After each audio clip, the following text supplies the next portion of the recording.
I'm on the hunt for Tether's billions. Billions in physical, touchable cash. When crypto was invented, it was imagined that it would replace normal money. But Bitcoin is in a complicated entanglement with legal tender. You might have heard the story of the Bitcoin pizza. It has become crypto fable. On the 22nd of May 2010, Florida man Laszlo Hanyecz allegedly bought 2 Papa John's pizzas for 10,000 Bitcoins. On that day, that was $40.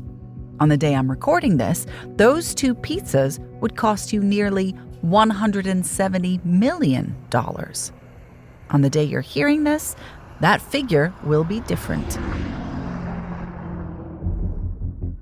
There is a Twitter account dedicated to Laszlo's Pizza. It tweets once a day with the daily cost in dollars of the same order. Some days it's up, some days it's down. On one day, it was down $20 million from the day before. Laszlo's Pizza became immortal, hovering there as a reminder of Bitcoin's reliance on familiar money to determine its value. Bitcoin is not free and separate. It is still tied to cash with an umbilical cord. Crypto is known for its volatility. It's difficult to predict how much things are going to actually cost, so you can't plan ahead. Tether promised a solution. As a stable coin allegedly pegged to the dollar, you know that if you buy a pizza at Papa John's in Tether today, the value won't fluctuate tomorrow. Tether has one foot in the old world of normal money and the other in crypto land.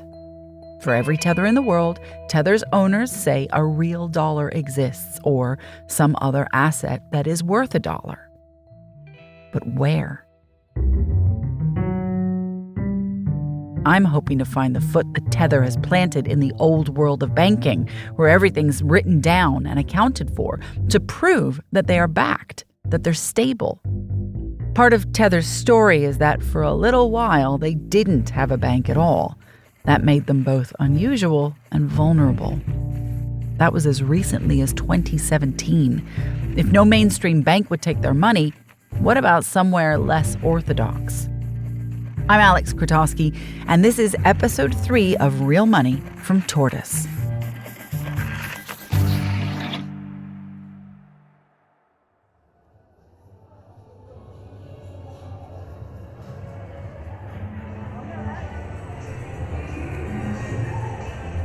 Brock Pierce is the founding father of Tether. He and I are playing cat and mouse.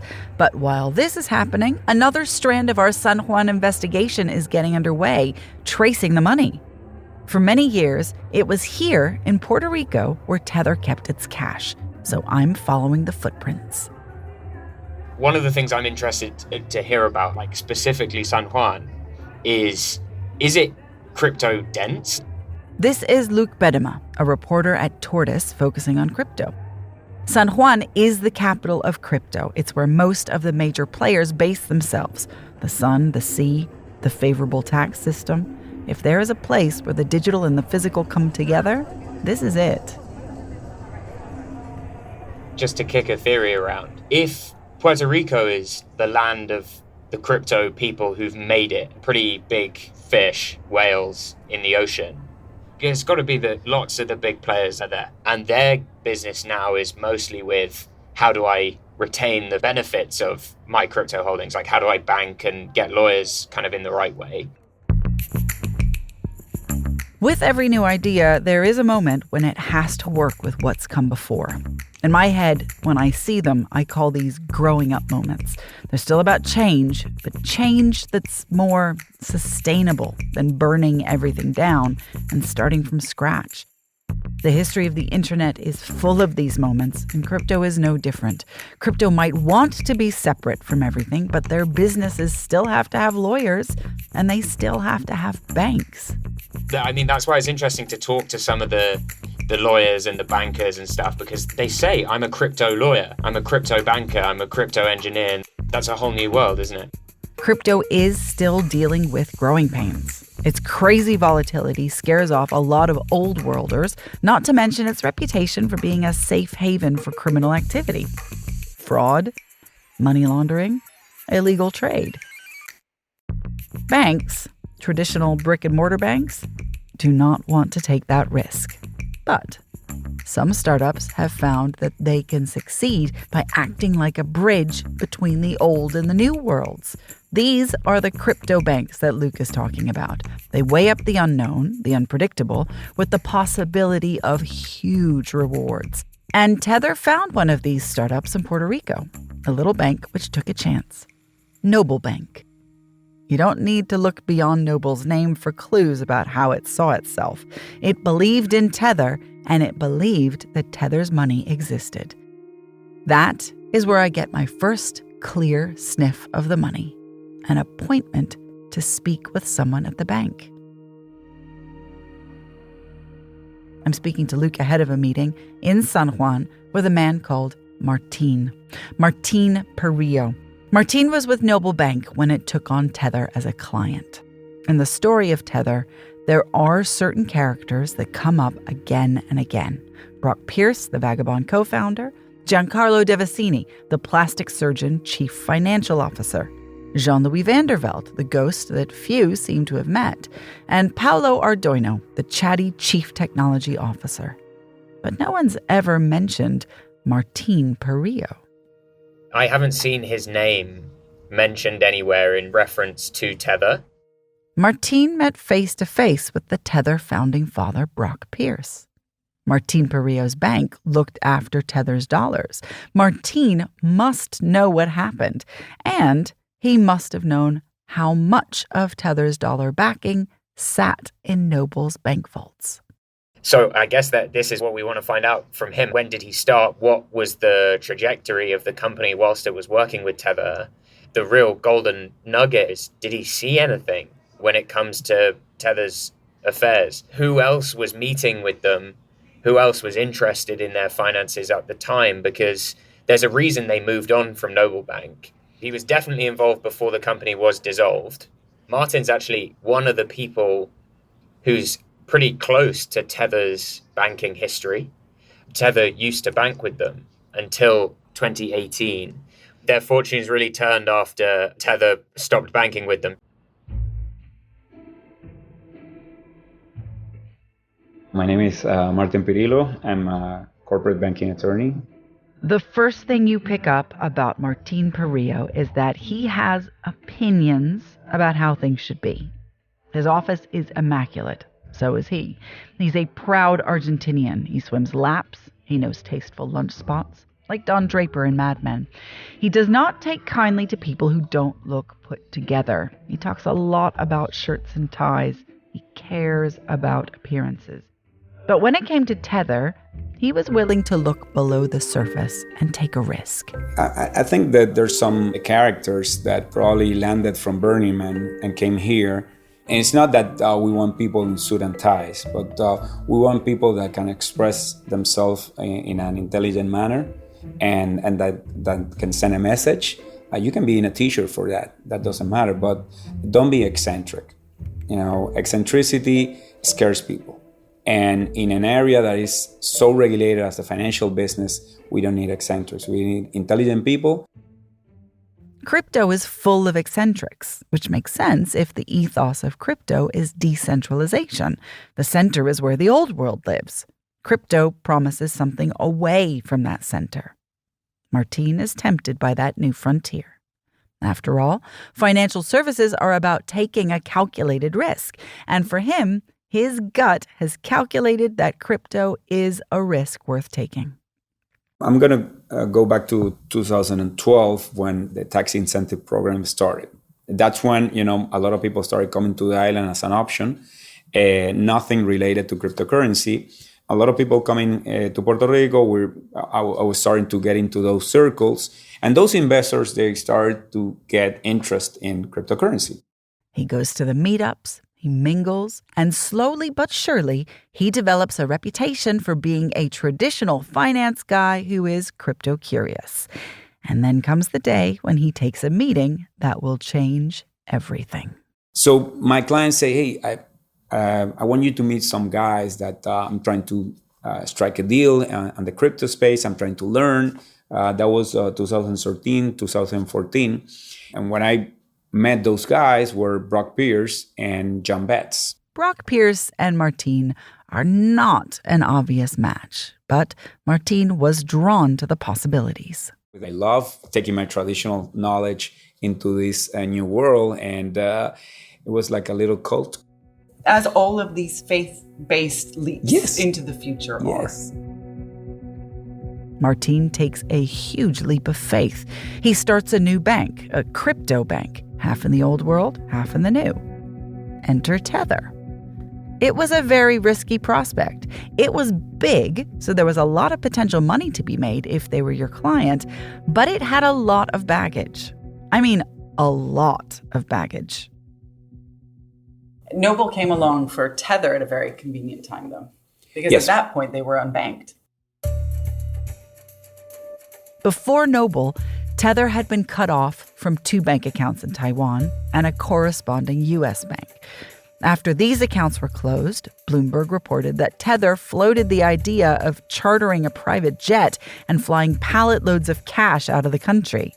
They did not do that in the end, but they were obviously desperate. And they had a lot of loose change. When Noble took Tether on as a client in September 2017, there were over 400 million Tethers in circulation. 400 million Tethers means that there should be 400 million US dollars to back them up. That's a lot of pallets. Tether was a client without a bank, and Noble was a bank without many clients. They were made for each other. When you start a startup, you need an anchor. You need an anchor investor, you need an anchor tenant, you need an anchor client, and we were looking for that anchor. The most difficult to find the first investor. When you find the first investor, everybody was going to come along. And we thought that Tether was that anchor. Initially, the project was called Tether Bank. And we thought, okay, that will give us the opportunity to grow and the opportunity to bring other entities. They were one of the few cryptocurrencies at the time that couldn't find a bank. Yeah. But on the compliance world, you have to manage risk. And being risky doesn't mean it's bad. And we were set up to manage risk because we knew that we were in a risky business and all our clients were going to be risky. So this was just one of them.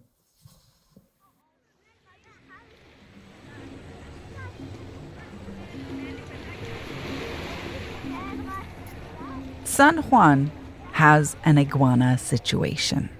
Find a leafy space or go near the water, and you will see flashes of bright green as they scuttle away. And they keep multiplying, laying up to 70 eggs twice a year. A similar thing was happening to Tether tokens. In March 2017, there were 50 million Tethers in the world. By November the following year, 1.7 billion. As the Tether tokens kept accumulating, the company did not publish their accounts. This is where the problems started.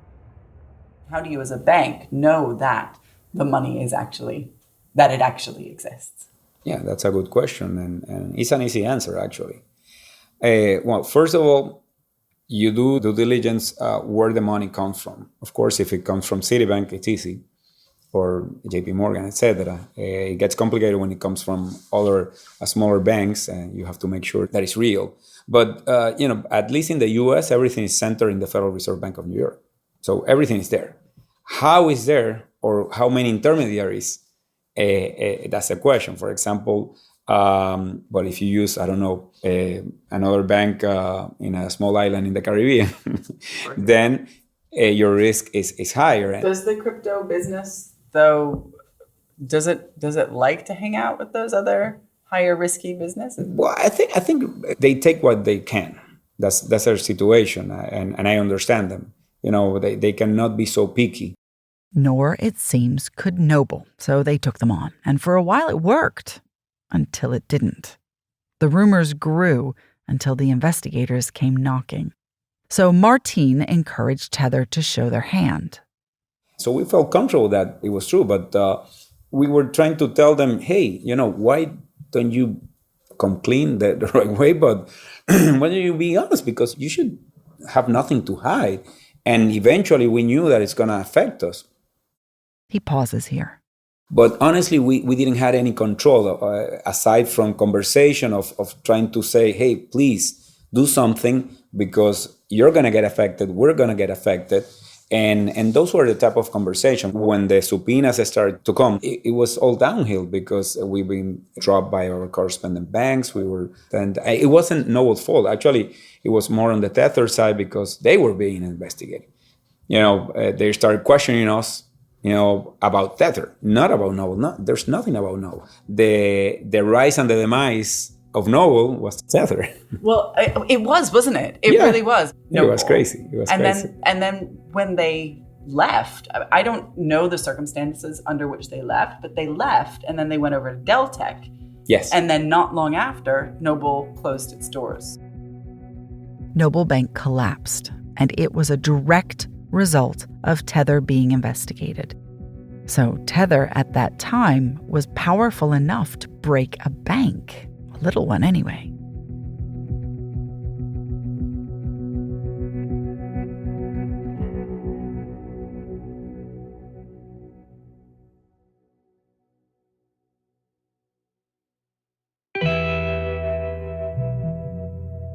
Okay, we know where the money was until it left Noble Bank in 2018, but where did it go after?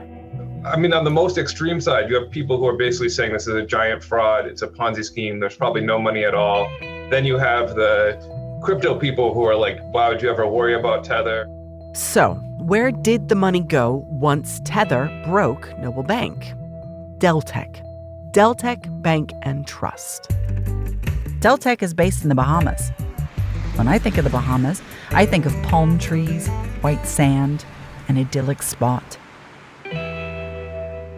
Other people think of it as a discreet place to put their wealth tax-free. Yes, the Bahamas has quite the reputation for offshore banking. And nestled in Nassau on Paradise Island is the next destination of Tether's money. Deltec Bank and Trust. If you think the founders of Tether are the only surprising characters in this story, you have not met Jean Chalopin, Deltec chairman and chief executive.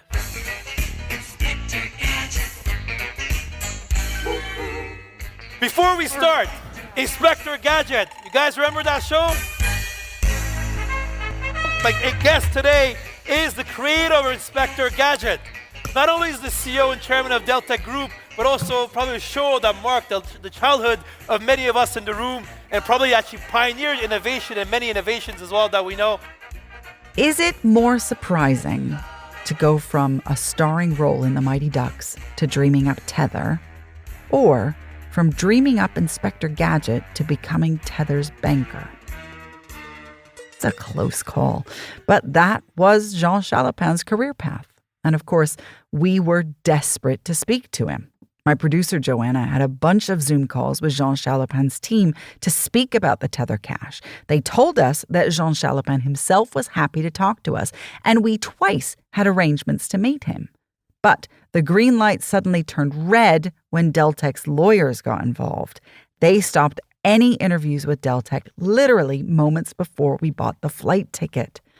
Jean Chalopin isn't like some of the Tether characters, though.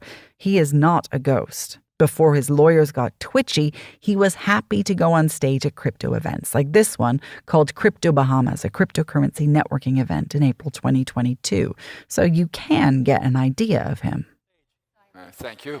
I think for many people are not aware, they know you as a chairman of the bank, they know you as a CEO, but can you tell us more about your story? How you ended up from Inspector Gadget and now where you are at Deltec? Circumstances of life. Why? I don't know. I think creatively I always like storytelling, creating stories, and we live in a world of storytelling anyway, so it's no big difference really. Creating a script, you invent something, you imagine something, and now you build something, but it's about the same. But when you created Inspector Gadget, in many regards, you guys reimagined the future. I remember the first iWatch was Inspector Gadget. You had a dog-to-human translator in there. The iPad. Jean Chalopin doesn't pretend he knew anything, really, about banking before he bought into Deltec. What seems to have appealed to him was the chance to throw the cards up in the air. I want to be in the future. I want to be part of the future. And banking is very important. And maybe that's the most important part of what Deltec wants to do. Because when you're an innovator, by definition, you do something new. You create disruption. So if you create disruption, you somehow break or create an issue with what is established, the conservative established world. And it frightens the people. And it frightened people. Crypto knows that very well. When crypto came, it frightened the whole world with that. Is that so bad? We're all here, right? We all know, you know that very well. Actually, crypto is much easier to trace than anything else, right?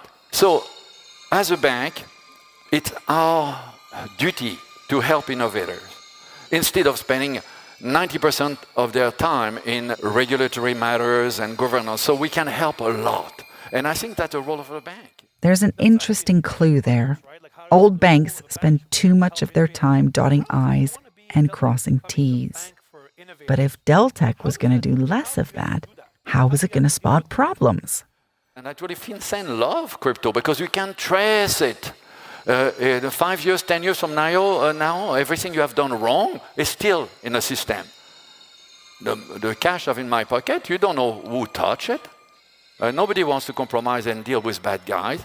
And we know that new system will always attract bad guys. That's happened everywhere, right? And we have seen that everywhere. In the internet, porn came first, criminal usage came first, and then you have the majority of people use it for a good reason. Jean Chalopin's answer to how Deltec would spot criminals is partly that they won't be as much of a problem in the future as more and more people use cryptocurrencies. But if you look at the internet now, I'm not sure it's quite true to say that criminality is just a phase new technology goes through. And crypto is part of the future, and crypto is not going to disappear. You know, there may be some up and down, like the internet and the dot-com bubble, but the internet is still here. And by the way, it's behind crypto too. And then, another big topic I know you care about is making finance fun. I feel we can perfectly be serious, compliant, regulated, very, very serious about money laundering issues, and still fun. Sourcing, the source of fun, right? Money laundering is an issue, and nobody wants to facilitate the bad guys' money. And we all agree on that. And we all want to make sure that whatever we do is clean.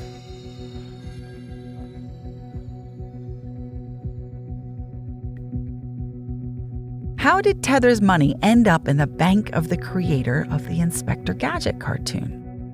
The story, as reported by Bloomberg, is that Giancarlo Devasini, Tether's plastic surgeon, cooked Jean Chalopin a risotto lunch. Over that risotto, like many a hearty meal before it, the two realized that they had a lot of things in common. Mr. Chalopin's mother grew up in the same Italian village as Giancarlo. They called each other cugino, cousin.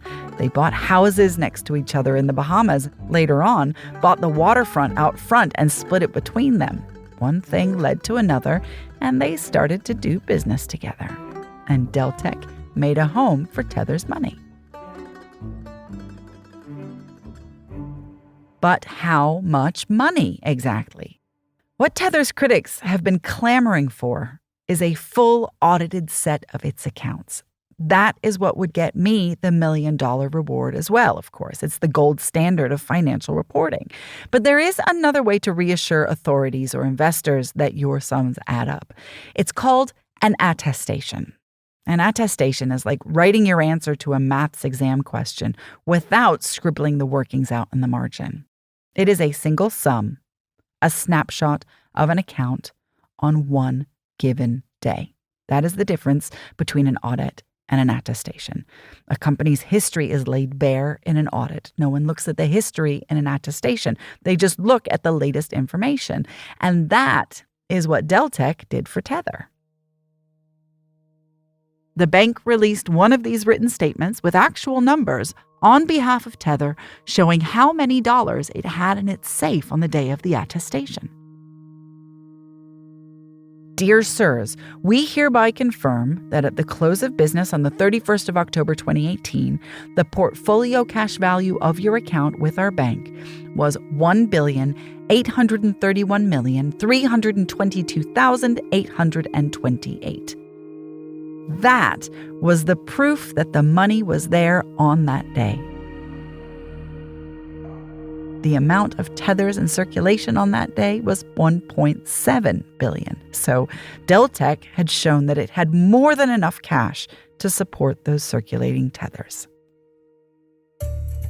The New York Attorney General found that one day after this statement, Tether made the first of 5 transfers, ultimately totaling $475 million, from its bank account at Deltek Bank to its sister company Bitfinex's account at Deltek Bank. And these were not the only transfers between the companies on that day. It looks like a merry-go-round with millions of dollars moving between Tether and Bitfinex. We reached out to Tether's press team for their response to this, and they replied, saying, "The matter has been settled, and all of our public statements can be found on our website." They also said, "With regards to our executives, their location and whereabouts, we prioritize their safety and right to privacy over unnecessary media attention that detracts from the utility and value our company has provided this industry." We've been trying for months to get more detail from Deltek about their relationship with Tether, but we haven't got far. After the legal team shut down an interview, the company told us via email in September 2022 that they were committed to innovation, that they're proud of what they do, but that they can't disclose who their clients are now or used to be. They say that prudent and disciplined risk management are central to them, and they monitor clients rigorously with deep background checks. According to the latest attestation from September 2021, Deltek now hold around 25% of Tether's money. The rest is elsewhere. I checked in with Bennett to fill him in. What proportion of Tether's assets is Deltek still managing? And if it's not most of them, who's managing the rest and who's actually holding them? Who's the counterparties? Who's the custodians? Where are the assets? Because billions and billions of dollars are lots of dollars. Huge number of dollars. It's an enormous number of dollars. And we still don't know where they are. A financial organization of Tether's size would normally have been audited to prove that the company isn't taking risks with customers' money and that it's complying with the rules. But so far, not Tether. For a year ago, the narrative to have been this audit will be coming in months and not years, and a year later to say there's no timeline and to not even be able to provide any information on what happened to the previous audit that was already started. And the willingness to deceive and hide and lie, all while claiming to have this industry-leading unrivaled transparency it's frustrating. In 2014, they said they were going to be regularly audited. In 2015, they announced they brought Factum on to update their audit strategy.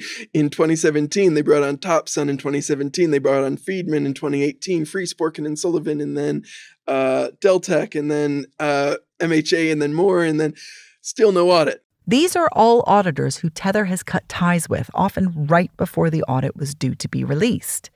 And I think the Tether spokesperson's response to why the relationship ended kind of tells you everything you need to know, right? The relationship was terminated because of the excruciatingly detailed procedures they wanted to do. Tether didn't want to let them look at their books with that degree of detail. That's Tether's official stance on why the relationship ended. You don't even need to impute anything into that. They're just outright saying it. And so when you look at it and you see that, I think my thought was, well, it's pretty clear that Tether doesn't want auditors to look at their books because Tether said they didn't want the auditors to look at their books. Still no audit, right? And so for years, they've been saying that this audit, and A year ago, even, Stu went on CNBC and talked. That's Tether's lawyer. And said this audit will be coming in months and not years. And then a couple of weeks ago, Paulo goes on CNBC again for an update on that. And when Dee asked him, is that audit still coming? He says, I can't give a timeline. And she says, months, years. And he goes, I can't say. We don't know when it'll be done. So I think that's another clear example of them overpromising and failing to deliver. There's and other yet people are still examples. faithful. This is really important. People don't seem to care whether the people handling their money are taking risks. In the last few months, we've seen what happens when crypto companies take liberties with their clients' cash. FTX and Alameda, the big collapses in November 2022, which lost at least $8 billion of its customers' dollars, are being investigated for fraud for exactly this.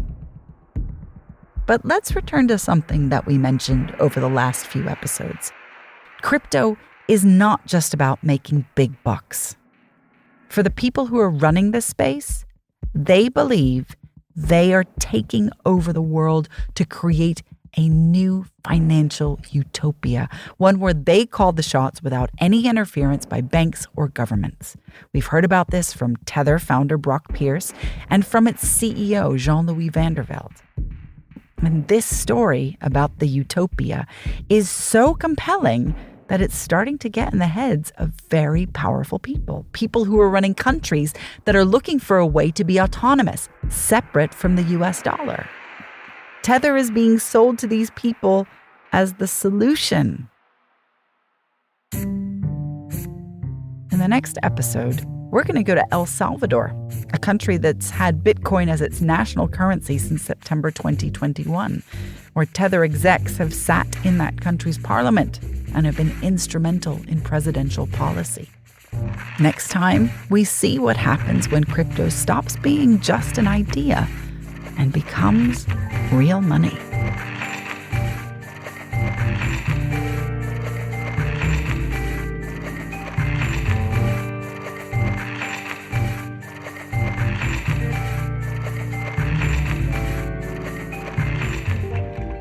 This series was reported by me, Aleks Kratowski. It was written by me and Joanna Humphreys.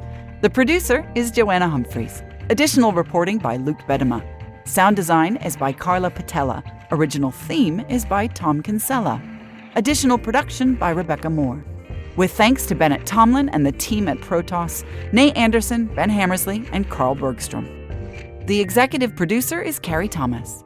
Real Money is a Tortoise production.